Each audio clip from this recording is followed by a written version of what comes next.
Palavras de radiância, os relatos da Guerra das Tempestades, interlúdios.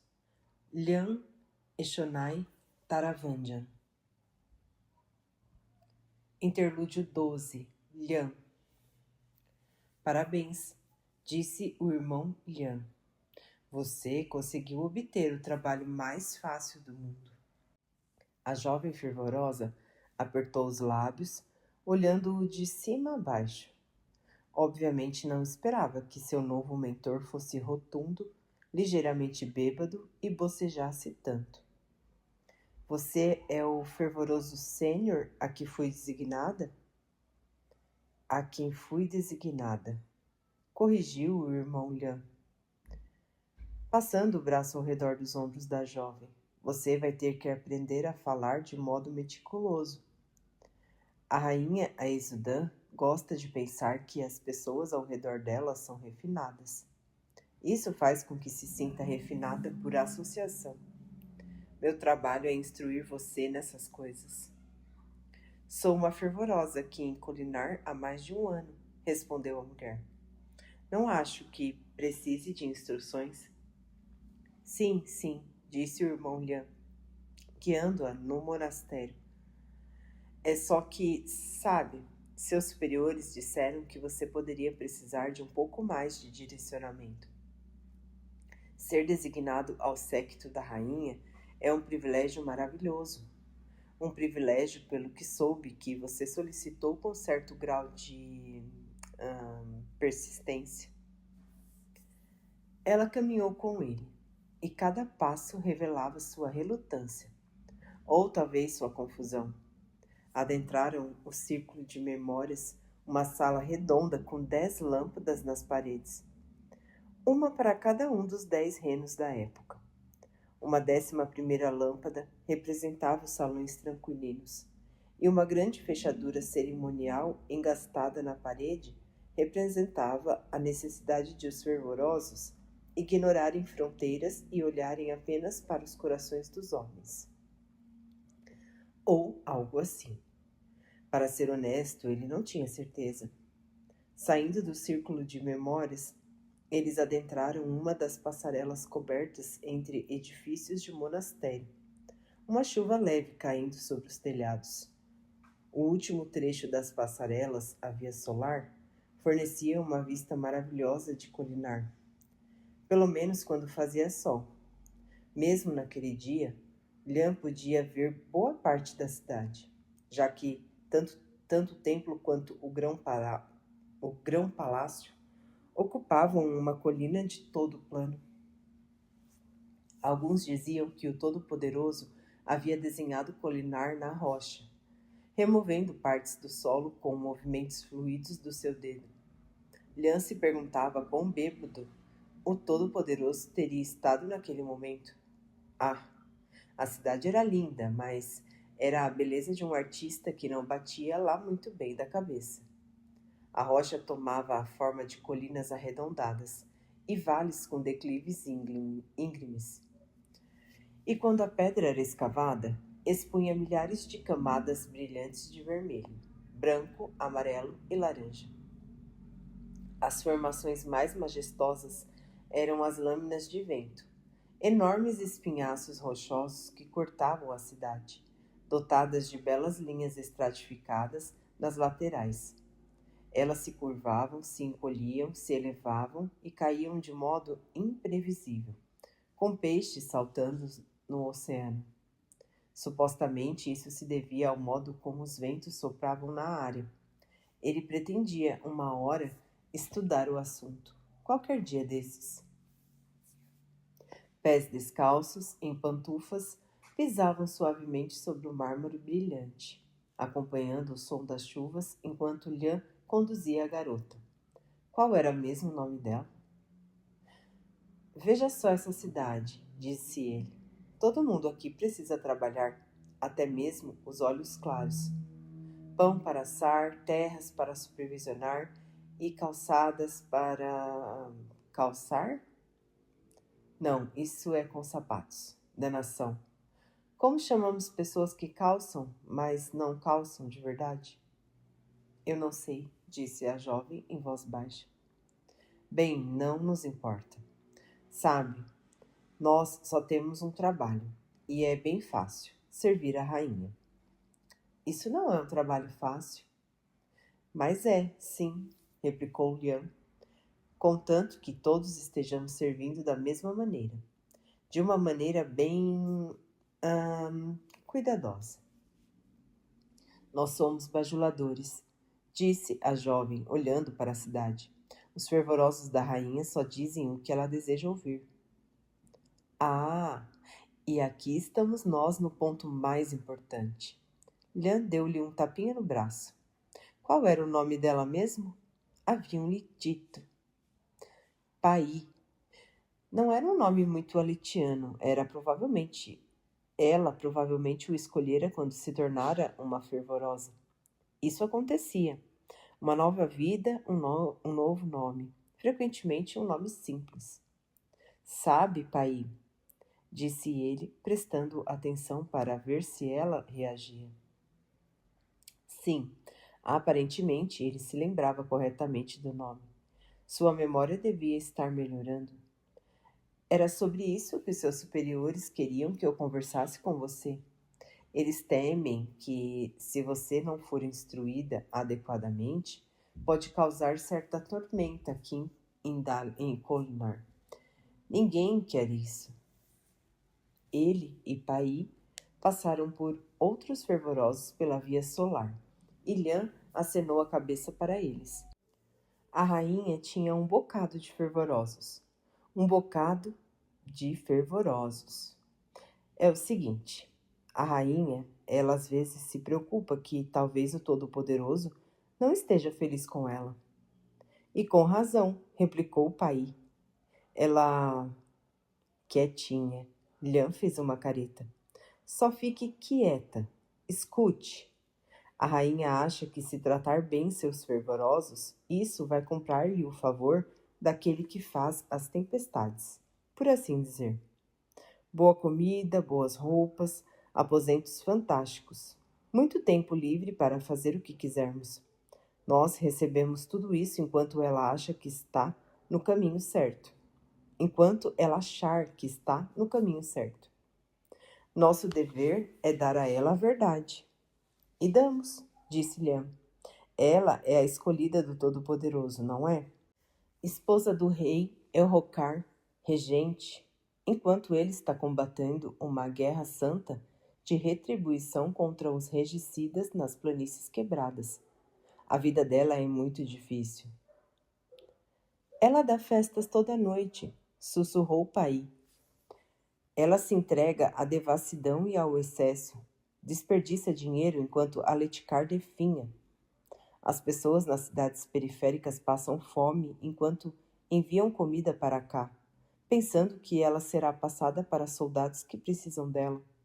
A comida apodrece porque a rainha não se dá o trabalho de enviá-la. Tem comida suficiente nas planícies quebradas, disse Lian. Tem gemas saindo pelos ouvidos lá, e ninguém está passando fome aqui. Você está exagerando, a vida é boa. É boa se você é a rainha ou um dos seus lacaios. Ela até mesmo cancelou as festas dos mendigos. É repreensível. Lian grunhiu por dentro. Aquela ali seria difícil. Ele não queria que a menina fizesse qualquer coisa que pudesse colocá-la em perigo. Ou bem, ele. Principalmente ele. Adentraram o grandioso corredor oriental do palácio. Os pilares esculpidos ali eram considerados uma das maiores obras de arte de todos os tempos, e era possível traçar sua história até antes da Era Sombria. A douradura do peso era engenhosa. Um ouro lustroso havia sido colocado sobre fitas transmutadas de cristal e corria como riachos entre os mosaicos no chão. O teto fora decorado pelo próprio Olelem, o grande pintor fervoroso, e representava uma tormenta vinda do leste. Tudo aquilo poderia ser crem no esgoto, considerando a reverência prestada por Pai. Ela parecia só ver os fervorosos passeando por ali, contemplando a beleza, e comendo, e compondo novos poemas para Sua Majestade, muito embora, para ser honesto, Lhan evitasse esse tipo de coisa. Era demasiadamente parecido com o trabalho. Talvez a atitude de Pai viesse de um resquício de inveja. Alguns fervorosos tinham ciúmes dos escolhidos da rainha. Ele tentou explicar alguns dos luxos que agora estavam à sua disposição. Banhos quentes, passeio a cavalo, usando os estábulos pessoais da rainha, música, arte. A expressão de país se obscurecia a cada item. Droga, aquilo não estava funcionando. Novo plano. Aqui, disse Lhan, conduzindo-a rumo aos degraus. Tem uma coisa que quero mostrar a você. A escadaria contornava o complexo do palácio. Ele adorava aquele lugar, cada pedaço dele. Paredes de pedra branca, lâmpadas de esferas douradas e uma idade. Kholinar nunca fora saqueada. Era uma das poucas cidades orientais que não sofrera aquele destino no caos depois da queda da hierocracia. O palácio havia queimado uma vez, mas o incêndio morrera antes de consumir a ala oriental. O milagre de Renner chamava. A chegada de uma grande tormenta para apagar o fogo. Lhan jurava que o local ainda cheirava a fumaça 300 anos depois. Certo, a garota. Eles continuaram descendo os degraus e, por fim, chegaram às cozinhas do palácio. O almoço havia terminado, mas isso não impediu Lhan de pegar um prato de pão frito ao estilo herdasiano da bancada ao passarem. Havia bastante à disposição dos favoritos da rainha, que podiam sentir vontade de fazer uma boquinha a qualquer hora. Ser um bom bajulador dava fome. Está tentando me convencer com comidas exóticas? Perguntou Pai. Durante os últimos 5 anos, só comia uma tigela de taleu cozido em cada refeição, com um pedaço de fruta em ocasiões especiais. Isso não vai me tentar. Lhan parou.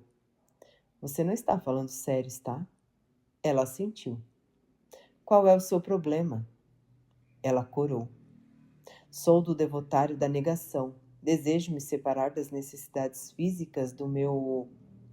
É pior do que pensei, disse Lhan, segurando a mão dela e puxando-a pelas cozinhas.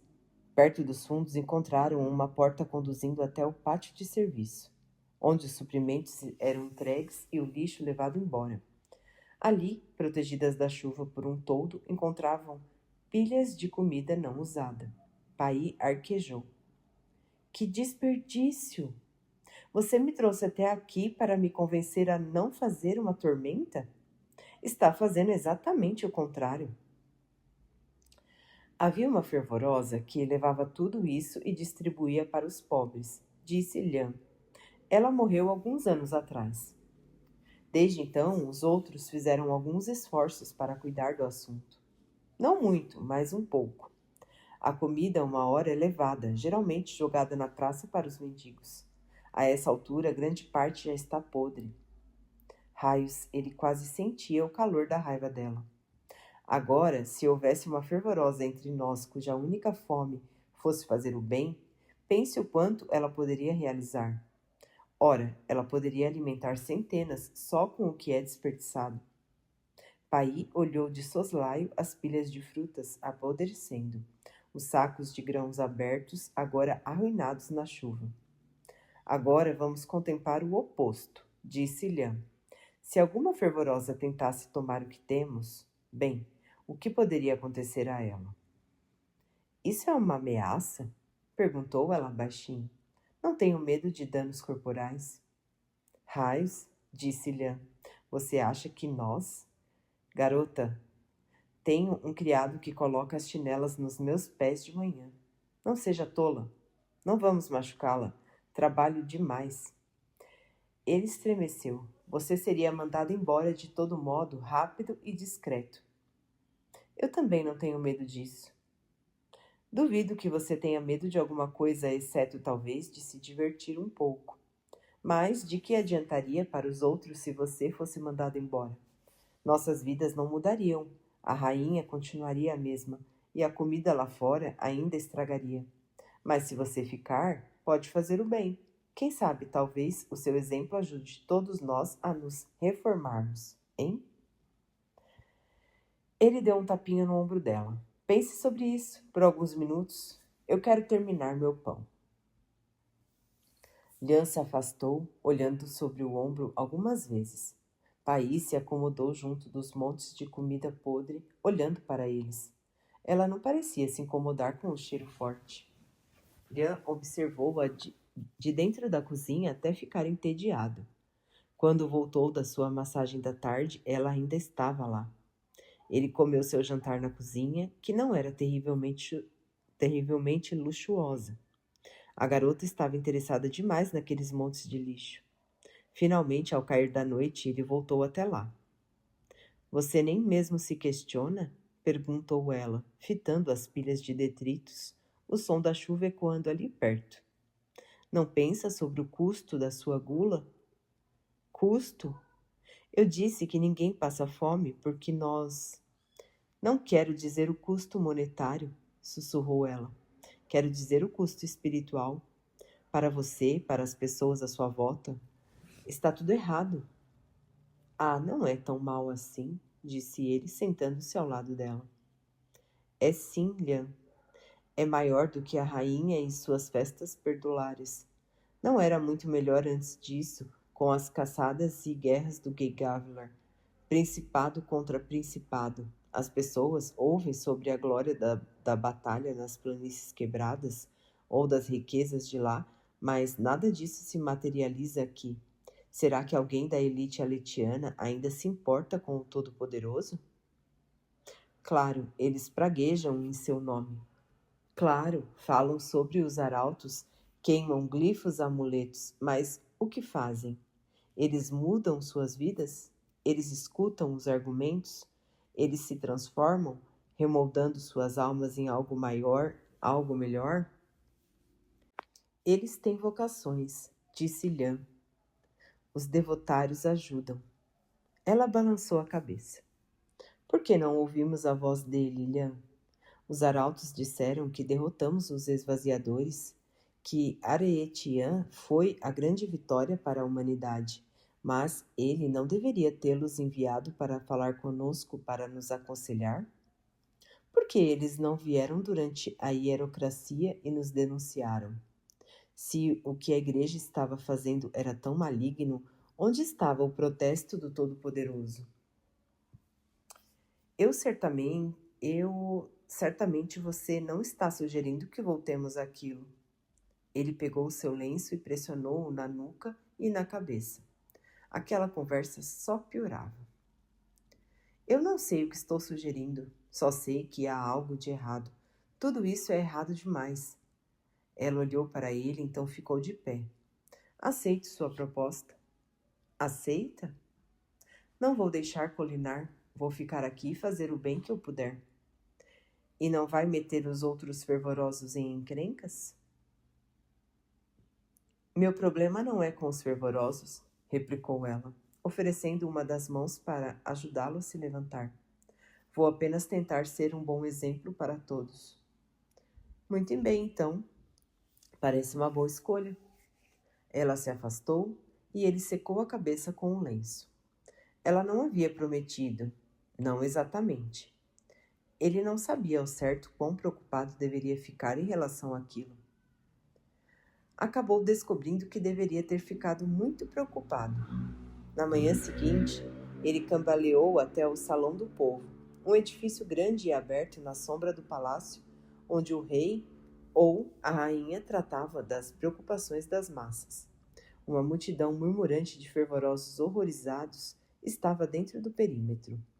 Lian já havia ouvido, mas precisava ver por conta própria. Ele forçou o caminho até a frente. Paí estava ajoelhada ali no chão, a cabeça baixa.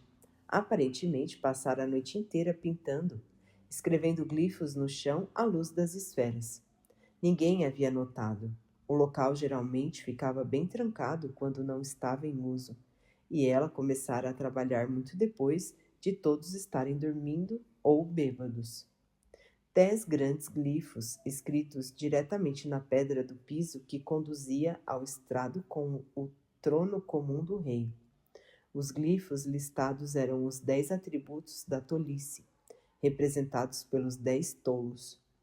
Ao lado de cada glifo havia um parágrafo escrito na escrita das mulheres, explicando como a rainha exemplificava cada um dos tolos. Lian leu horrorizado. Aquilo não era apenas uma censura, era uma condenação do governo inteiro, dos olhos claros e do próprio trono. Pai foi executada na manhã seguinte. Os motins começaram naquela noite. Interlúdio 13. Um papel a desempenhar. Aquela voz no fundo de Eshonai ainda gritava, mesmo quando ela não se afinava com o antigo ritmo de paz. Mantinha-se ocupada para silenciá-la, caminhando pelo platô perfeitamente circular próximo a Narak, onde seus soldados frequentemente treinavam. Seu povo havia se transformado em algo antigo, mas ao mesmo tempo novo. Algo poderoso. Estavam enfileirados naquele platô, cantarolando em fúria. Ela os dividiu pela experiência de combate. Uma nova forma não fazia um soldado. Muitos haviam sido trabalhadores a vida inteira. Eles teriam um papel a desempenhar. Fariam surgir algo grandioso. Os aletianos virão, disse Venli, caminhando ao lado de Eshonai e distraidamente fazendo energia brotar dos seus dedos, deixando-a brincar entre dois deles. Venli sorria com frequência naquela nova forma.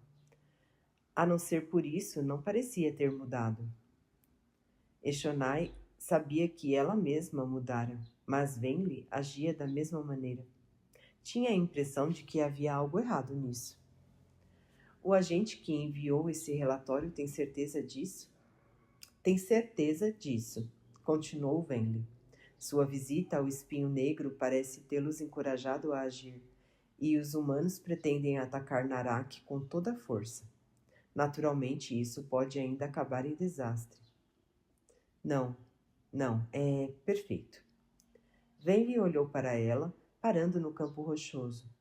Não precisamos de mais treinamento. Devemos agir agora mesmo para trazer uma grande tormenta. Faremos isso quando os humanos se aproximarem, disse Eshonai. Por quê? Vamos fazer essa noite. Bobagem, replicou Eshonai. Essa é uma ferramenta para ser usada em batalha. Se produzirmos uma tempestade inesperada agora, os aletianos não virão, e nós não venceremos a guerra. Nós precisamos esperar. Venli pareceu pensativa. Finalmente ela sorriu, então concordou. O que você sabe que não está me dizendo? Perguntou Eshonai, pegando a irmã pelo ombro. Venli abriu mais o sorriso. Apenas fui persuadida.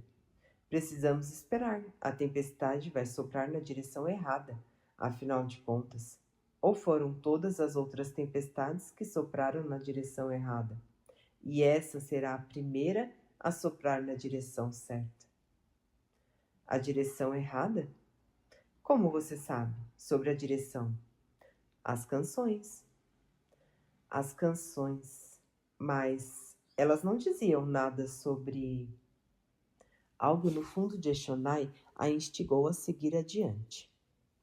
Se isso for verdade, teremos que esperar até que os humanos estejam praticamente em cima de nós para pegá-los na tormenta. Então é isso que vamos fazer, disse Venli. Vou preparar o ensinamento. Nossa arma estará pronta. Ela falou no ritmo do anseio, que era parecido com o antigo ritmo de expectativa, mas mais violento. Venli se afastou, reunindo-se com o seu ex-consorte e muitos dos seus eruditos. Eles pareciam confortáveis naquelas formas. Confortáveis demais. Não podiam ter assumido essas formas antes, podiam? Eshonai bloqueou os gritos e foi preparar outro batalhão de novos soldados. Ela sempre odiara ser general. Quão irônico, então, que fosse ser lembrada nas canções do seu povo como a líder da guerra que finalmente esmagara os alitianos. Interlúdio 14. Taravandan. Taravandan, rei de Carbrante, despertou com músculos rígidos e uma dor nas costas. Não se sentia estúpido. Isso era um bom sinal. Ele se sentou grunhindo. As dores eram perpétuas agora, e seus melhores médicos apenas balançavam a cabeça e afirmavam que ele estava saudável para a sua idade. Saudável. Suas juntas estalavam como troncos no fogo e ele não conseguia se levantar rapidamente, ou se arriscava a perder o equilíbrio e desabar no chão. Envelhecer era realmente sofrer a traição suprema, a do próprio corpo. Ele se sentou na cama. A água batia silenciosamente contra o casco da sua cabine, e o ar cheirava a sal. Contudo, ouvia gritos em uma distância próxima. O navio havia chegado na hora. Excelente. Enquanto ele assentava, um criado se aproximou com uma mesa e outro com um pano úmido e aquecido para limpar seus olhos e mãos. Atrás deles, os examinadores do rei esperavam.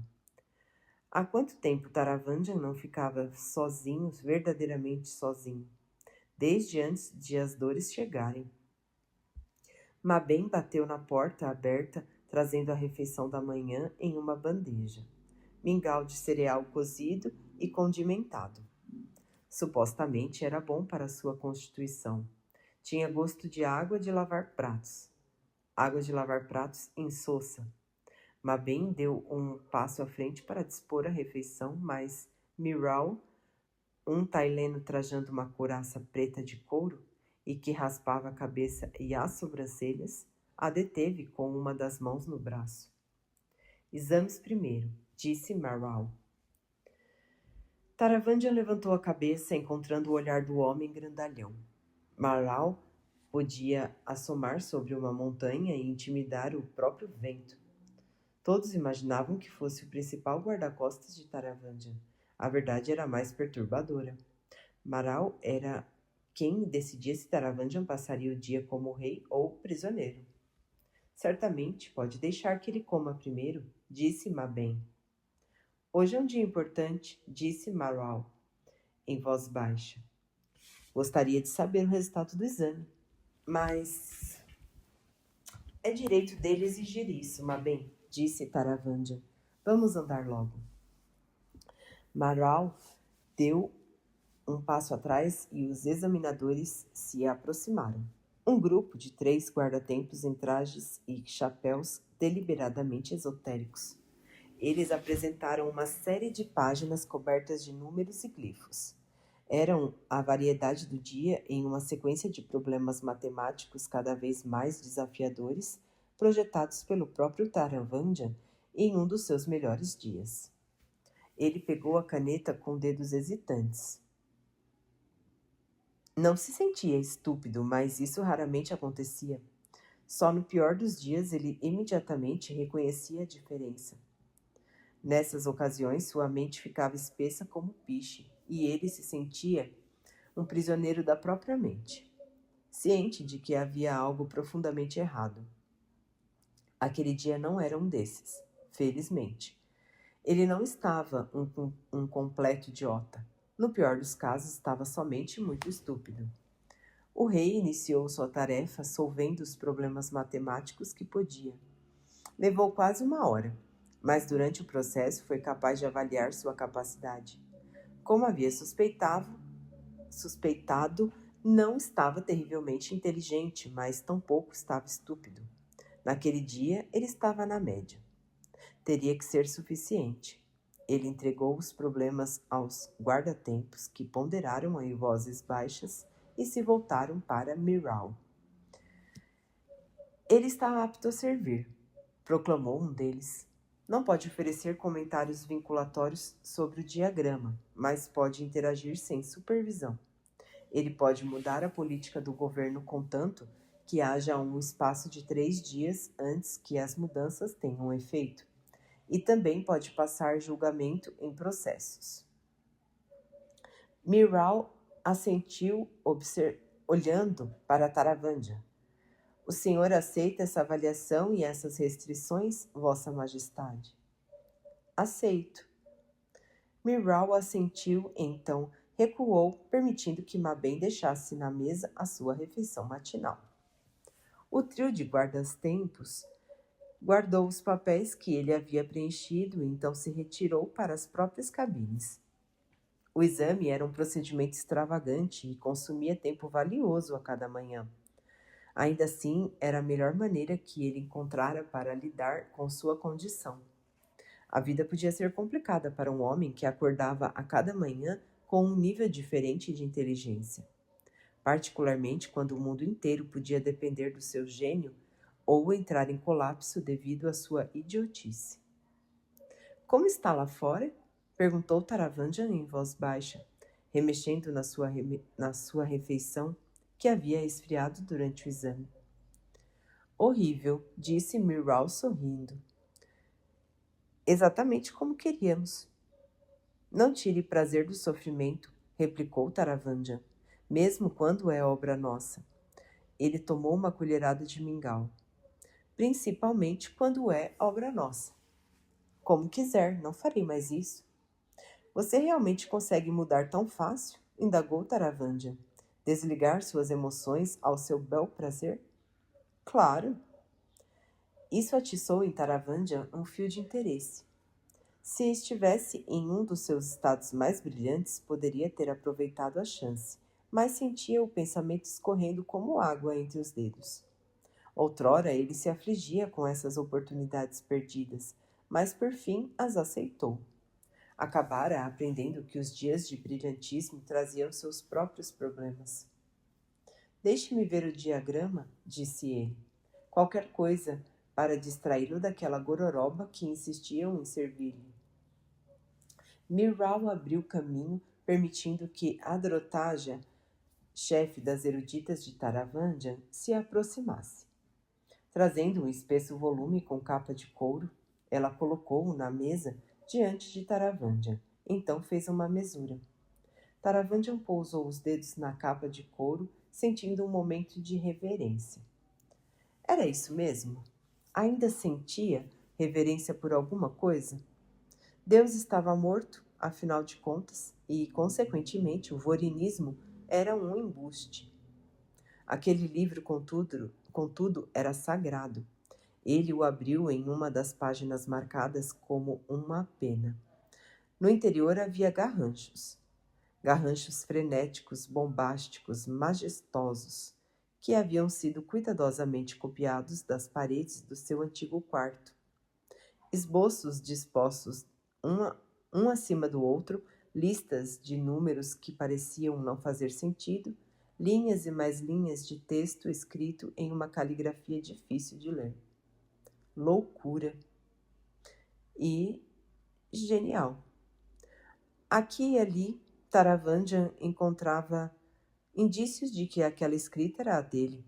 A maneira como curvava uma linha, a maneira como escrevia pela borda de uma parede, de modo muito semelhante a como escrevia ao longo de uma página quando estava ficando sem espaço. Ele não se lembrava de nada daquilo. Era o produto de 20 horas de insanidade lúcida, o mais brilhante que já fora. Você não acha estranho, Adro, que o gênio e a idiotice sejam tão similares? Perguntou Taravanja à erudita. Similares? Estranhou Adrotádia. Vargo, não vejo similaridade alguma entre as duas coisas. Ele e Adrotádia haviam crescido juntos, e ela ainda usava o apelido de infância de Taravanja. Ele gostava disso, fazia com que se lembrasse dos dias antes de tudo aquilo. Nos meus dias mais estúpidos e mais incríveis, sou incapaz de interagir com aqueles ao meu redor de uma maneira significativa. É como se eu me tornasse uma engrenagem que não se encaixa naquelas girando ao seu lado. Pequena demais ou grande demais, não importa, o relógio não vai funcionar. Eu não tinha pensado nisso, disse Androtágia. Quando Taravanjan estava nos seus momentos mais estúpidos, ele não tinha permissão de sair do quarto. Eram os dias que passava babando em um canto. Quando estava apenas limitado de raciocínio, podia sair sob supervisão. Ele passava essas noites chorando pelo que havia feito, sabendo que as atrocidades que cometera eram importantes, mas sem compreender por quê. Quando seu raciocínio estava limitado, ele não podia mudar políticas. Curiosamente, havia decidido que quando estava brilhante demais, também não tinha permissão de mudar políticas. Ele tomara essa decisão depois de um dia de gênio, quando havia pensado em consertar todos os problemas de Carburante com uma série de éditos muito racionais, como exigir que as pessoas passassem por um teste de inteligência de sua própria criação antes de receberem a permissão de se reproduzir. Tão brilhante de um lado, tão estúpido de outro. É essa sua piada, guardiã da noite?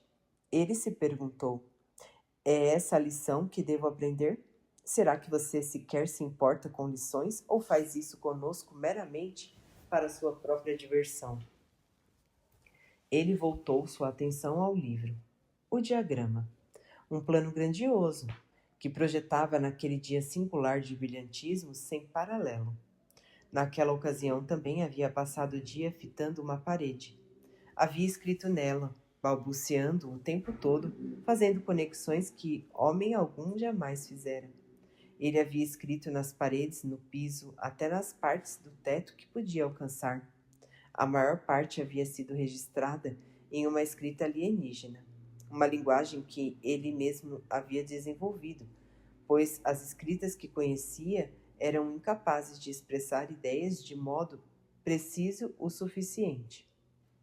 Felizmente, ele havia pensado em entalhar uma chave no topo de sua mesa de cabeceira, senão não teria sido capaz de compreender sua obra-prima.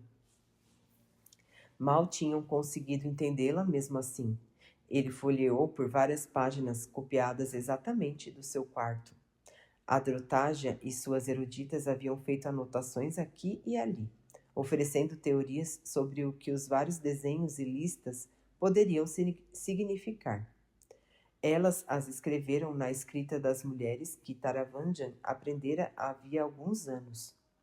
As anotações de Adrotagia em uma página indicava que uma imagem ali parecia ser um esboço do mosaico no chão do Palácio Vedeno. Ele parou naquela página. Poderia ser relevante para as atividades do dia. Infelizmente, não estava inteligente o bastante para entender muito do livro, ou dos seus segredos. Precisava confiar que seu eu mais inteligente estava correto nas interpretações que fizera do gênio do seu eu ainda mais inteligente. Ele fechou o livro e pousou sua colher. Vamos logo com isso. Taravanja se levantou e deixou a cabine, flanqueado por Miral de um lado e Adrotagia do outro. Emergiu para a luz do sol e a visão de uma cidade costeira em chamas, completa com enormes formações terraplanadas, como placas ou seções de casca pétrea, encobertas pelo resto da cidade, que praticamente vazavam pelos lados. Outrora aquela vista fora maravilhosa, agora era enegrecida com os edifícios, até mesmo o palácio, destruídos.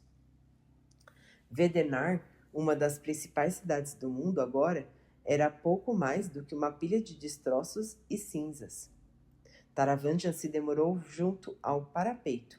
Quando seu navio chegara ao porto na noite anterior, a cidade estava pontilhada pelo brilho rubro de edifícios incendiados. Eles pareciam vivos, mais vivos do que agora. O vento soprava do oceano, pressionando suas costas e varria a fumaça para a terra, para longe do navio, de modo que Taravanjan mal podia sentir seu cheiro. Uma cidade inteira queimava um pouco além dos seus dedos, e ainda assim o fedor desaparecia no vento. O pranto logo começaria. Talvez a água levasse embora parte da destruição. Venha, Vargo, chamou Adrotágia. Eles estão esperando. Ele assentiu, juntando-se a ela na descida para o barco a remo, para ser transportado à margem. Outrora havia docas grandiosas para acessar a cidade. Uma facção as destruía em uma tentativa de impedir a chegada das outras. É incrível, disse Mirral, se ajeitando no bote ao lado dele. Você não disse que não ia mais sentir prazer com isso? Disse Taravanja, o estômago se revirando enquanto via uma das pilhas no limite da cidade. Cadáveres.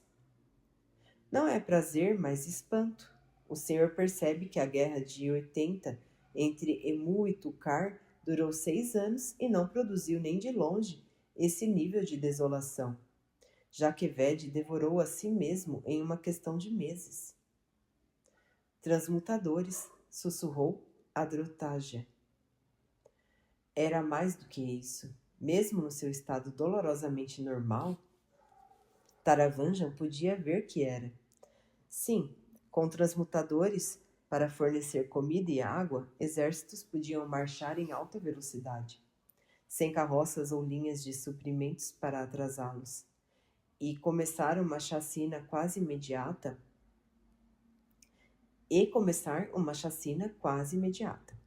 Mas Emu e Tukar também tinham um bom número de transmutadores. Os marinheiros começaram a remar junto à costa. Foi mais que isso, continuou Mirral. Cada grão-príncipe estava tentando capturar a capital. Isso fez com que convergissem. Parece um pouco as guerras de alguns selvagens do norte, com hora e lugar marcados, para brandir lanças e entoar ameaças. Só que aqui acabou com a população de um reino. Vamos esperar, Mirral, que você esteja exagerando, disse Taravanja. Vamos precisar do povo desse reino. Ele se virou, abafando um momento de emoção enquanto via corpos sobre as rochas da costa. Homens que haviam morrido ao serem empurrados de um penhasco próximo ao oceano. Aquela encosta normalmente protegia a doca das grã-tormentas. Na guerra havia sido usada para matar, um exército pressionando o outro para que caísse do penhasco. Adrotágia viu suas lágrimas e, embora nada tenha dito, estreitou os lábios em reprovação. Ela não gostava da maneira como ele se tornava emotivo quando seu intelecto estava baixo. E ainda assim, ele sabia que a mulher idosa ainda queimava um glifo-amuleto a cada manhã como uma oração para seu finado marido. Uma ação estranhamente devota para blasfemadores como eles. Quais são as notícias de hoje lá de casa? Perguntou Taravanjan para desviar a atenção das lágrimas que secavam. Dova relatou que o número de estertores que estamos descobrindo caiu ainda mais. Ela não conseguiu achar nenhum ontem, e só 2 no dia anterior. Moelak está em movimento, então, disse Taravanja. É certo agora, a criatura deve ter sido atraída por alguma coisa a oeste. E agora? Era melhor que suspendesse os assassinatos? Era o que seu coração desejava, mas se pudessem desvendar mais um vislumbre do futuro, um fato que poderia salvar centenas de milhares, isso não valeria a vida de uns poucos agora? Mande Dova continuar trabalhando, disse ele. Não havia antecipado que a aliança deles atrairia a lealdade logo de uma fervorosa. O diagrama e seus membros não conheciam fronteiras. Dova havia descoberto o trabalho deles sozinha e precisaram recrutá-la ou assassiná-la. Assim será feito, respondeu Adrotágia. Os barqueiros conduziram-no ao longo de algumas das pedras mais lisas na beira do porto. Então saltaram para a água. Os homens eram seus criados e faziam parte do diagrama. Confiava neles, pois precisava confiar em algumas pessoas. Você pesquisou aquela outra questão que solicitei? Indagou Taravanjan. É uma questão difícil de responder, disse Adrotaja. A inteligência exata de um homem é impossível de medir. Até mesmo seus exames só nos fornecem uma aproximação. A velocidade com que você responde perguntas e a maneira como responde, bem, isso nos permite fazer um julgamento, mas é aproximado. Os barqueiros usaram cordas para puxá-los à praia rochosa. Madeira raspou na pedra, um som horrível. Pelo menos encobriu os gemidos mais próximos. Adrotaja pegou uma folha do bolso e desdobrou-a. Nela havia um gráfico com pontos traçados em um arco, uma pequena trilha à esquerda se elevando até uma montanha no centro, depois descendo em uma curva similar para a direita. Peguei os resultados dos testes dos últimos 500 dias e atribuí a cada um deles um número entre 0 e 10, explicou Adrotaja. Uma representação de quão inteligente você estava naquele dia, embora, como eu disse, não seja exata. A elevação no meio? Perguntou Taravanjan apontando. Quando você estava com inteligência média, disse Adrotaja. Você passa a maior parte do tempo próximo desse ponto, como pode ver. Dias de pura inteligência e dias de estupidez suprema são igualmente raros. Tive que extrapolar a partir do que já tínhamos, mas acho que esse gráfico é razoavelmente preciso. Taravanjan assentiu, então permitiu que um dos barqueiros o ajudasse a desembarcar. Ele sabia que passaria mais dias sendo mediano do que o contrário. Contudo, o que havia pedido a ela que descobrisse era para quando poderia esperar outro dia como aquele em que criara o diagrama. Fazia anos desde aquele dia de maestria transcendental. Ela saiu do barco e Miral a seguiu. Andro se aproximou com sua folha. Então, esse foi o dia em que fui mais inteligente, disse Taravanjan, apontando para o último ponto na tabela. Estava na extrema direita e muito perto da base. Uma representação de alta inteligência e baixa frequência de ocorrência. Esse foi aquele dia, o dia da perfeição. Não, respondeu Adrotaja. O quê? Esse foi o dia em que você esteve mais inteligente durante os últimos 500 dias, explicou Adrotaja. Esse ponto representa o dia em que você concluiu os problemas mais complexos que deixou para si mesmo, e o dia em que criou problemas novos para uso em exames futuros. Eu me lembro daquele dia, comentou ele. Foi quando resolvi o enigma de Fabrizan. Sim, o mundo pode lhe agradecer por isso algum dia, se ele sobreviver. Eu estava inteligente naquele dia, disse ele. Inteligente o bastante a ponto de Miral declarar que ele precisava ser trancado no palácio, para que não revelasse sua natureza. Ele estivera convencido de que, se pudesse explicar sua condição para a cidade, todos ouviriam a razão e permitiriam que ele controlasse suas vidas perfeitamente. Havia escrito uma lei que exigia que todas as pessoas com intelecto abaixo da média cometessem suicídio pelo bem da cidade. Parecia razoável. Levava em conta que podiam resistir, mas pensou que o brilhantismo do argumento as convenceria. Sim, ele estava inteligente naquele dia, mas não tão inteligente quanto no dia do diagrama. Franziu o senho inspecionando o papel. É por isso que não posso responder sua pergunta, Vargo, disse Adrotaja. Aquele gráfico é o que chamamos de escala logarítmica. Cada passo que se afasta daquele ponto central não é igual. Eles se acumulam quanto mais você se afasta. Quão inteligente você estava naquele dia do diagrama? 10 vezes mais que no seu segundo momento mais inteligente? 100 vezes, disse Taravanjan, olhando para o gráfico. Talvez mais. Deixe-me fazer os cálculos. Você não está estúpido hoje? Não estúpido, só mediano. Posso calcular isso. Cada etapa para o lado é uma mudança mensurável na inteligência, disse ela. Poderia-se dizer que cada passo para o lado é uma duplicação da sua inteligência, embora isso seja difícil de quantificar. Os passos para cima são mais fáceis, elas medem a frequência dos dias de uma determinada inteligência. Então, se você começar no centro do pico, poderá ver que, para cada 5 dias que passa sendo mediano, passa um dia sendo moderadamente estúpido e um dia sendo moderadamente inteligente.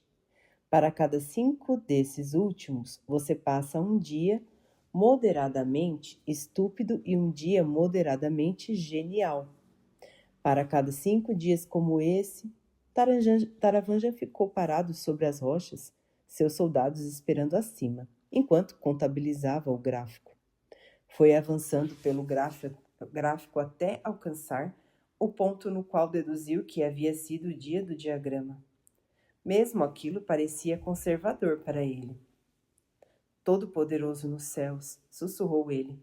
Milhares de dias, milhares e mais milhares. Nunca deveria ter acontecido. É claro que deveria. Mas é improvável a ponto de ser impossível. É perfeitamente possível, disse ela. A probabilidade de ter acontecido é 1, pois já aconteceu. Essa é a estranheza de pontos fora da curva e da probabilidade, Taravanja. Um dia como esse pode acontecer amanhã. Nada impede. É tudo puro acaso, até onde fui capaz de determinar. Mas se você quer saber a probabilidade de acontecer novamente, ele assentiu. Se você fosse viver mais 2.000 anos, Fargo, talvez tivesse um único dia como esse entre eles. Talvez. Probabilidades iguais, eu diria. Miral bufou. Então foi sorte. Não, foi simplesmente probabilidade. De qualquer modo, disse Taravanjan, dobrando o papel. Essa não era a resposta que eu queria. Desde quando importa o que queremos? Desde nunca, e nunca importará. Ele enfiou a folha no bolso. Eles subiram pelas pedras, passando por cadáveres inchados, após ficarem tempos demais ao sol, e juntaram-se a um pequeno grupo de soldados no topo da praia. Eles usavam o brasão laranja queimado de Carbranche. Taravanjan tinha poucos soldados. O diagrama aconselhara a sua nação a parecer inofensiva. Contudo, o diagrama não era perfeito. Vez ou outra, encontravam erros. Ou não exatamente erros, só especulações que haviam falhado.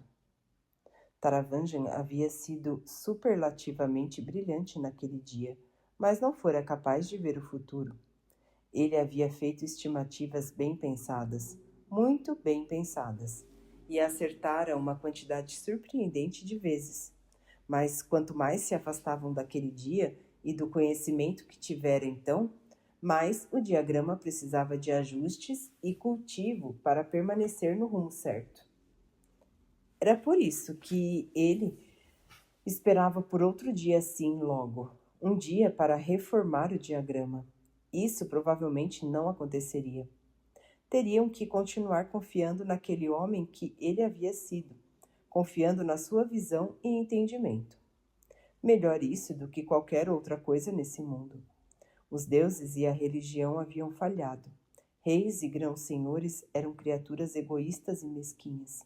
Se tinha que confiar em alguma coisa, seria em si mesmo e no gênio puro de uma mente humana sem limites. Porém, ocasionalmente, era difícil permanecer no caminho, particularmente quando encarava as consequências das suas ações. Eles adentraram ao campo de batalha.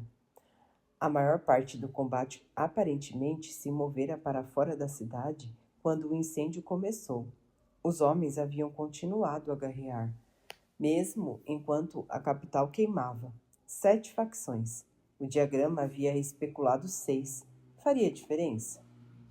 Um soldado entregou-lhe um lenço perfumado para segurar junto ao rosto, enquanto passavam pelos mortos e moribundos. Sangue e fumaça, odores que viria a conhecer bem demais até que tudo houvesse acabado. Homens e mulheres em uniformes na cor laranja queimado de carbrante separavam os mortos e feridos. Por todo o leste, aquela cor havia se tornado um sinônimo de cura. De fato, as tendas com seu estandarte, o estandarte do cirurgião, estavam espalhadas pelo campo de batalha. Os médicos de Taravanjan haviam chegado logo antes da luta e começado a tratar dos feridos imediatamente.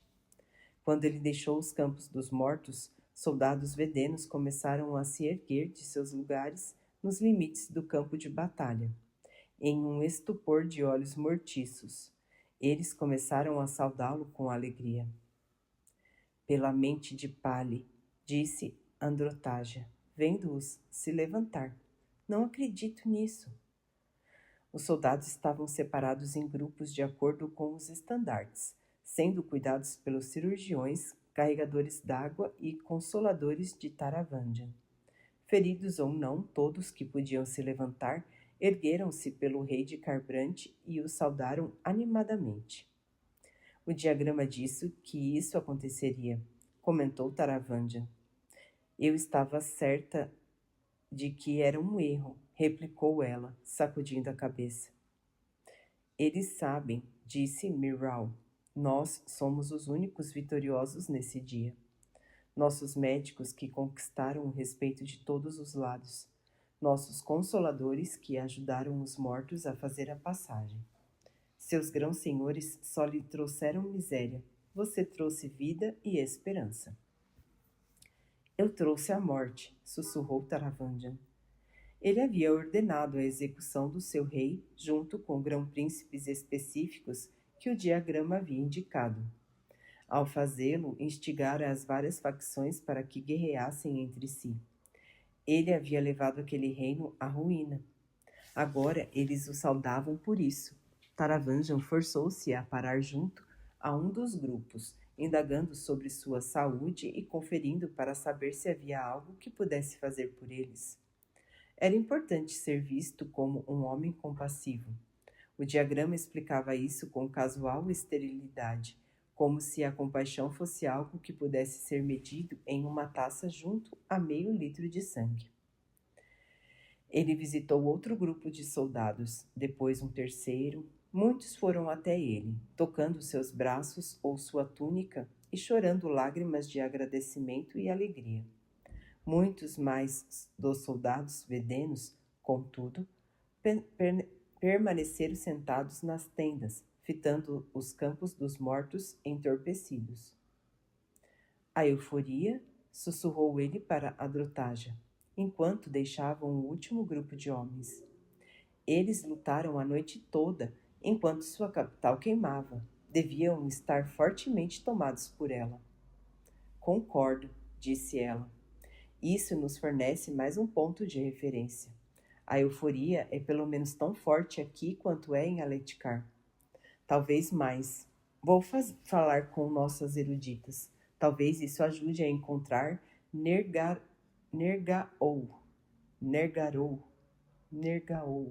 Ai, difícil esse nome. Não se esforcem demais nisso, disse Taravanjan, se aproximando de outro grupo de soldados vedenos. Não sei ao certo o que faríamos se encontrássemos a criatura. Um espreno antigo e maligno não era algo que ele tivesse os recursos para enfrentar. Pelo menos, não ainda. Prefiro saber para onde Moelak está indo.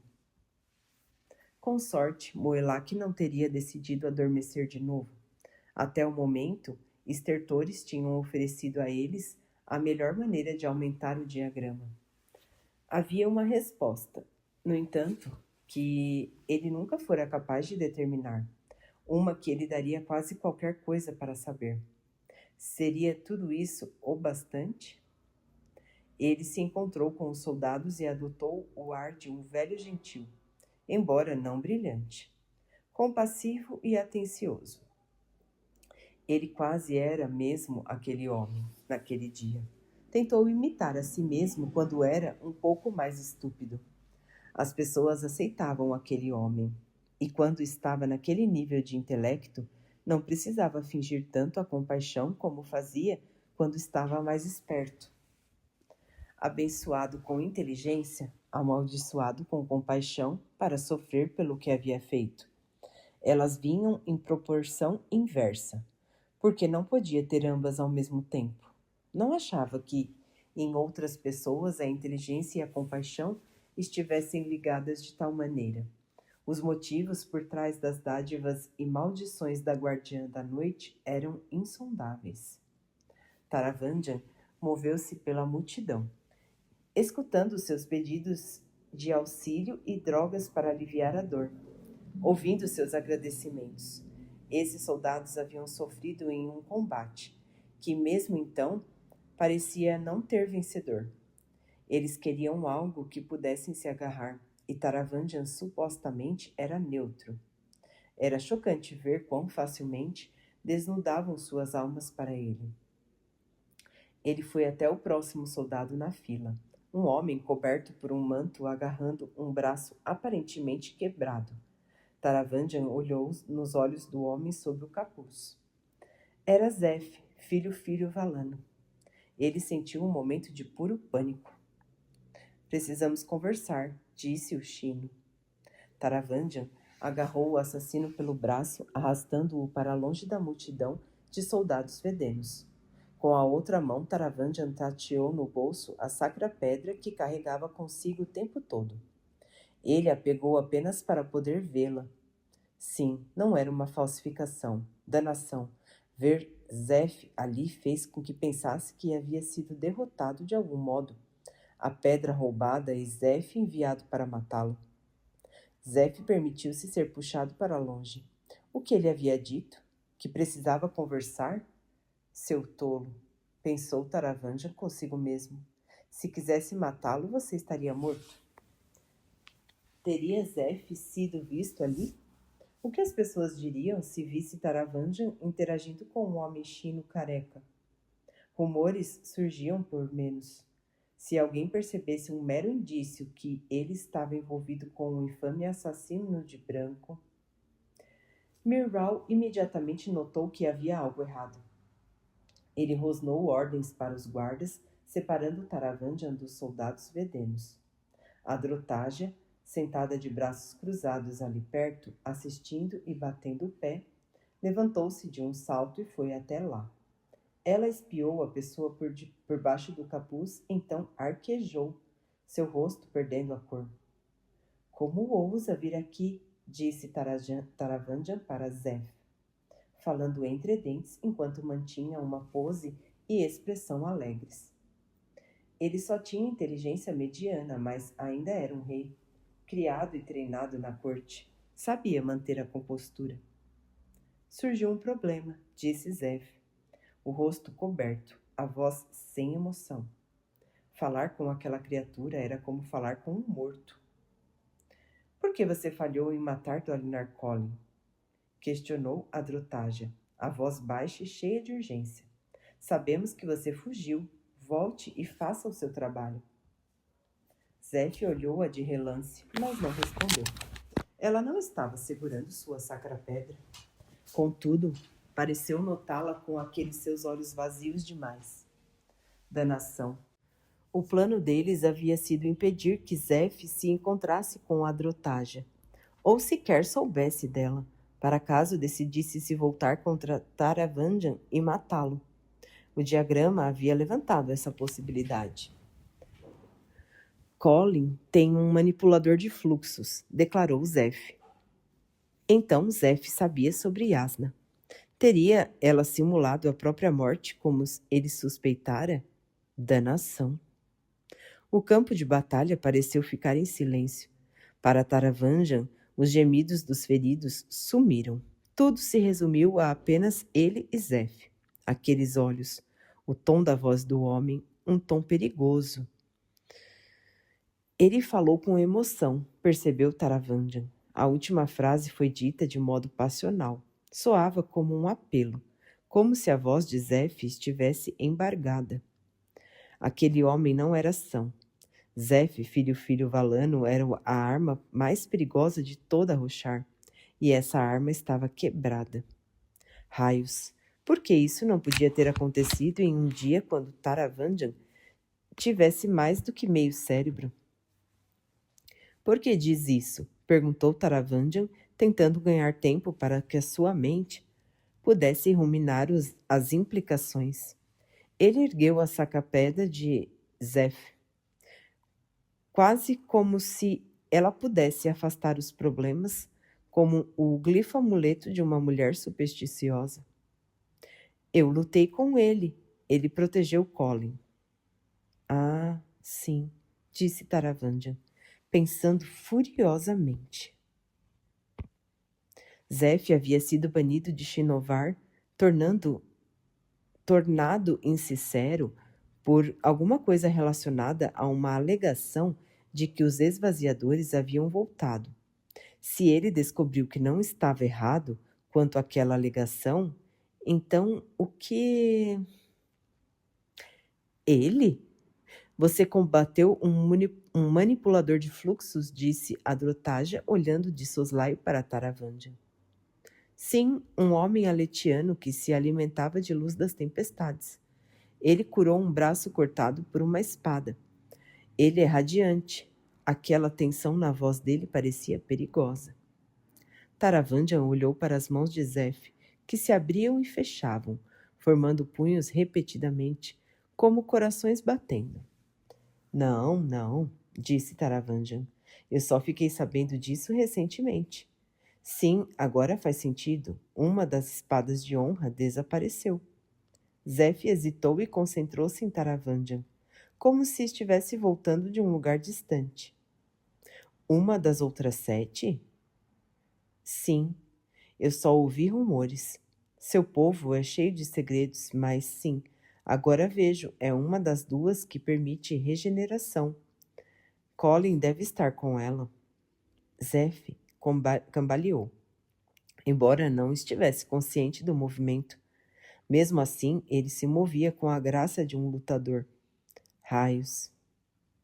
Esse homem que enfrentei não invocou espada alguma, disse Zef. Mas ele usou luz das tempestades, replicou Taravandan. Sim. Então deve ter uma espada de honra. É a única explicação. É. A voz de Zef tornou-se mais fria. Sim, é a única explicação. Vou matá-lo e recuperá-la. Não, disse Taravandan com firmeza. Você deve voltar a Dalinar Colin e cumprir a tarefa dada. Não lute com esse outro homem. Ataque quando ele não estiver presente. Mas eu tenho a sua sacra pedra, interpelou Taravandan. A minha palavra deve ser questionada?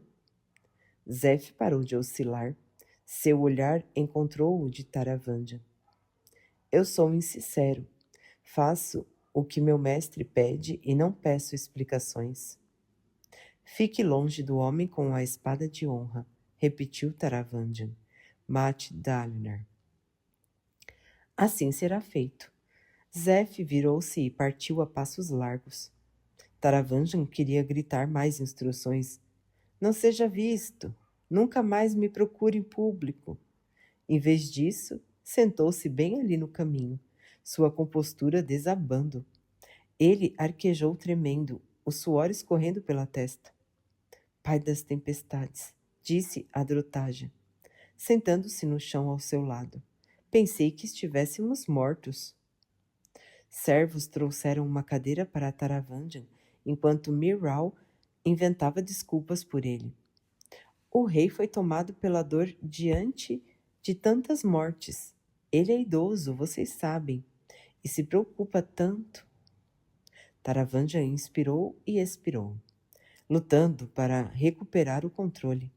Ele olhou para Adrotaja, que estava sentada no meio de um círculo de criados e soldados, todos leais ao diagrama.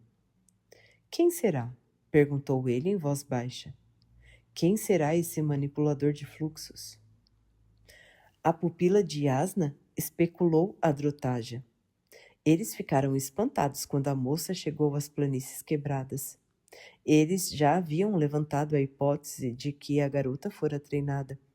Se não por Yasna, então pelo irmão da garota, antes da sua morte. Não, disse Taravandan. Um homem, um dos membros da família de Dalinar. Ele pensou por algum tempo. Precisamos do diagrama em si. Ela foi pegá-lo no navio. Nada mais. As visitas aos soldados, encontros mais importantes com os líderes vedenos, importavam naquele momento. O diagrama estava incorreto. Eles haviam se desviado para um território perigoso. A Adrotaja voltou com o caderno e com os guarda-tempos que montaram uma tenda ao redor de Taravandan ali mesmo, no meio do caminho. As desculpas continuavam. O rei está fraco devido ao sol. Ele precisa descansar e queimar glifos amuletos para o Todo-Poderoso. Para a preservação da sua nação, Taravandan se preocupa, enquanto seus próprios olhos claros enviam vocês para o abate. Sob a luz das esferas, Taravandan pegou o volume, estudando as traduções de suas próprias palavras, escritas em uma linguagem que ele havia inventado e então esquecido. Respostas, precisava de respostas. Já lhe contei, Adro. O que eu pedi? Sussurrou ele enquanto lia. Sim, ele mal prestava atenção. Capacidade, sussurrou virando uma página. Capacidade de impedir o que estava chegando. A capacidade de salvar a humanidade. Ele procurou. Não estava brilhante naquele dia, mas havia passado muitos dias lendo aquelas páginas repetidamente, cada passagem. Ele as conhecia. As respostas estavam ali. Estavam. Taravandan só adorava um deus agora, o homem que ele fora naquele dia. Ali. Encontrou-a, em uma reprodução de um canto da sua sala, onde havia escrito frases amontoadas em letras minúsculas, porque ficara sem espaço. Na clareza do seu gênio, as sentenças haviam sido fáceis de separar, mas levara anos para que suas eruditas pudessem remontar o que diziam. Eles virão. Você não pode impedir seus votos. Procure aqueles que sobreviveram quando não deveriam. Esse padrão será sua pista. Os carregadores de pontes, sussurrou Taravandan. O quê? Indagou Adrotaja. Taravandan levantou os olhos piscando para desembaçá-los. Os carregadores de pontes de Dalinar, aqueles que ele tomou de Sadias. Você leu o relato da sobrevivência deles? Não achei que importasse. Só mais um jogo de poder entre Sadias e Dalinar. Não, é mais do que isso. Eles haviam sobrevivido. Taravandan se levantou. Desperte cada agente aletiano e bernante que temos. Mande todos para a área. Haverá histórias sobre algum desses carregadores de pontes. Sobrevivência miraculosa, favorecido pelos ventos. Há um entre eles.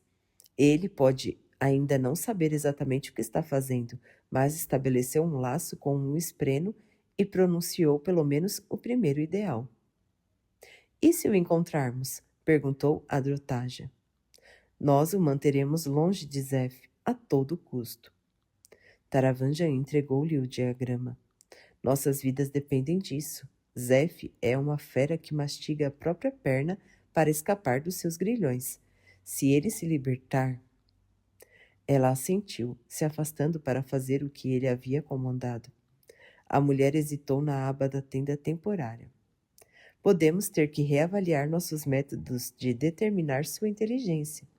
O que vi nessa última hora me faz questionar se mediano se aplica a você hoje. As avaliações não estão incorretas. Você apenas subestima o homem mediano. Além disso, ao lidar com o diagrama, ele podia não se lembrar do que havia escrito ou do porquê, mas havia ecos às vezes. Ela saiu abrindo espaço para Miral entrar. Vossa Majestade, o tempo é curto. O grão-príncipe está morrendo. Ele está morrendo há anos. Ainda assim, Taravanja apressou o passo, o máximo que podia atualmente, ao voltar a caminhar. Ele não parou mais para falar com os soldados e só acenava brevemente na direção das saudações que recebia. Por fim, Miral conduziu-o sobre uma encosta afastada do fedor imediato da batalha e da cidade em chamas. Uma série de carroças de tempestade no local tremulavam uma bandeira otimista, a do rei de Jaqueved.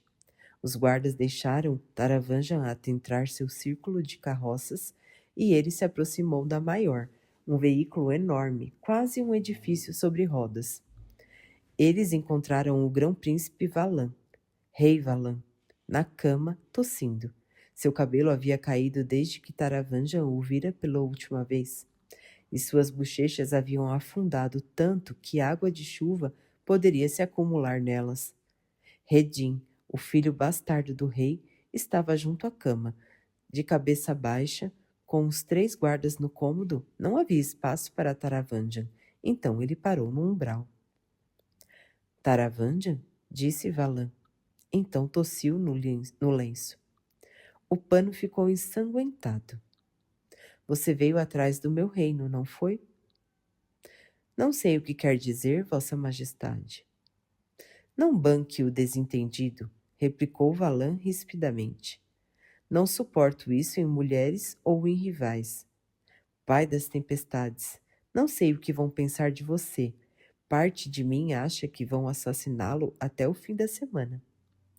Ele acenou com uma das mãos adoentadas, toda envolvida em pano, e os guardas abriram caminho para que Taravanjan adentrasse o pequeno quarto. Um plano astuto, continuou o rei. Enviar aquela comida, esses médicos, os soldados o adoram, pelo que ouvi falar. O que teria feito se um dos lados houvesse vencido de modo decisivo? Eu teria feito um novo aliado, agradecido pelo meu auxílio. Eu teria feito um novo aliado, agradecido pelo meu auxílio.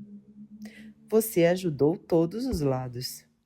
Mas ajudei mais ao vencedor, Vossa Majestade, replicou Taravanjan. Podemos auxiliar os sobreviventes, mas não os mortos. Valan tossiu de novo, um acesso forte. Seu bastardo se aproximou preocupado, mas o rei acenou para que se afastasse. Eu devia ter imaginado que você seria o único dos meus filhos a sobreviver, bastardo, disse o rei entre arquejos, e se voltou para Taravanjan. Parece que você tem direito legítimo ao trono, Taravanjan. Pelo lado materno, eu acho. Um casamento com uma princesa Vedena há umas 3 gerações? Há umas 3 gerações? Não estou ciente, disse Taravanjan. Você não ouviu o que eu disse sobre se fazer de desentendido? Nós 2 temos um papel a desempenhar nessa peça, Vossa Majestade, replicou Taravanjan. Estou apenas entregando minhas falas como se fossem escritas. Como foram escritas. Você fala como uma mulher, disse Valan e cuspiu sangue para o lado. Sei suas interações. Em 1 semana ou 2, depois de cuidar do meu povo, suas escribas vão descobrir seu direito ao trono. Você vai aceitar, relutante para salvar o reino, por insistência do meu próprio tormentoso povo. Vejo que pediu que lessem o roteiro para o senhor, sussurrou Taravanjan. Aquele assassino virá atrás de você.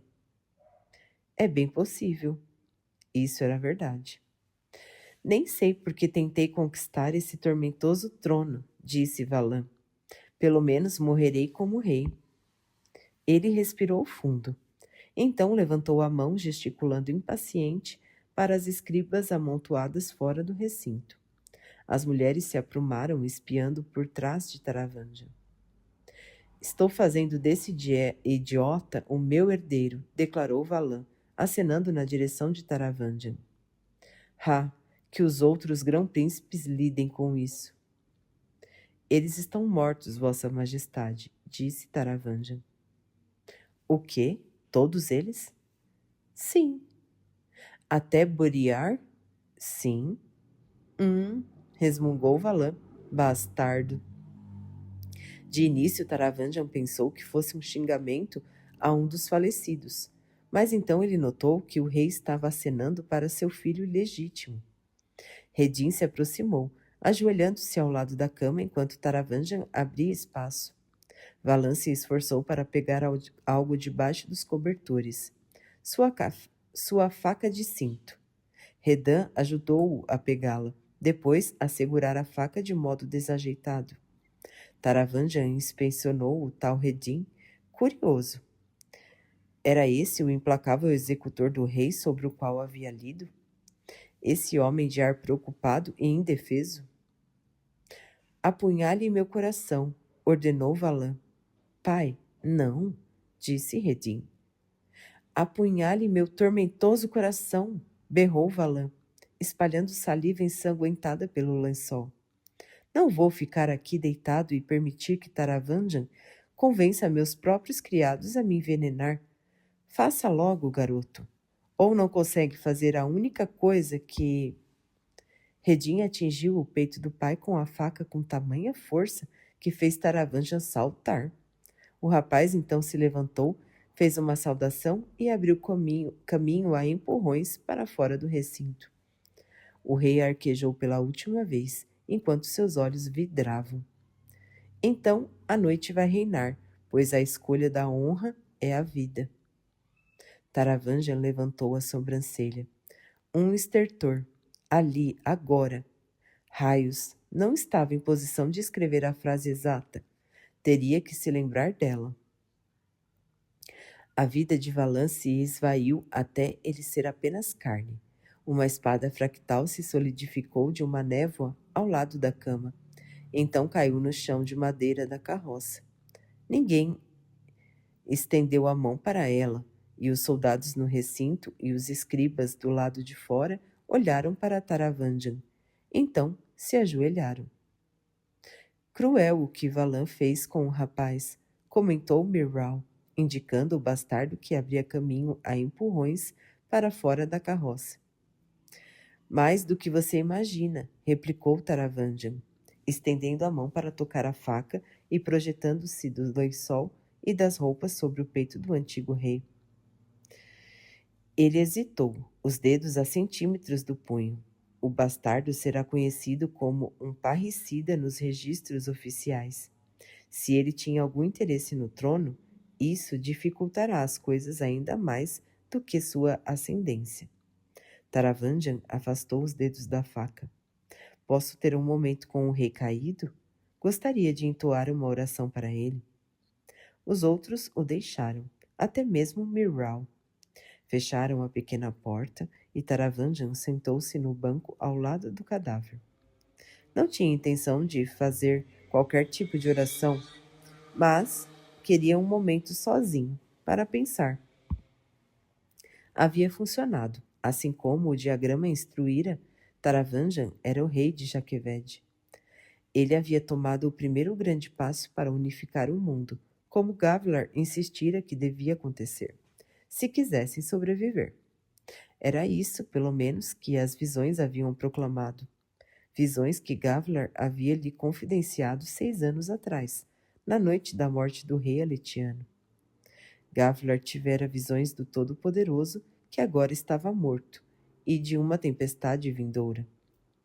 Você deve uni-los. Estou fazendo o melhor que posso, Gavlar, sussurrou Taravanjan, e sinto muito que precise matar seu irmão. Aquele não seria o único pecado que carregaria ao fim daquilo tudo, nem por uma leve brisa ou por um vento de tormenta. Ele desejou mais uma vez que aquele houvesse sido um dia de brilhantismo. Então não se sentiria tão culpado.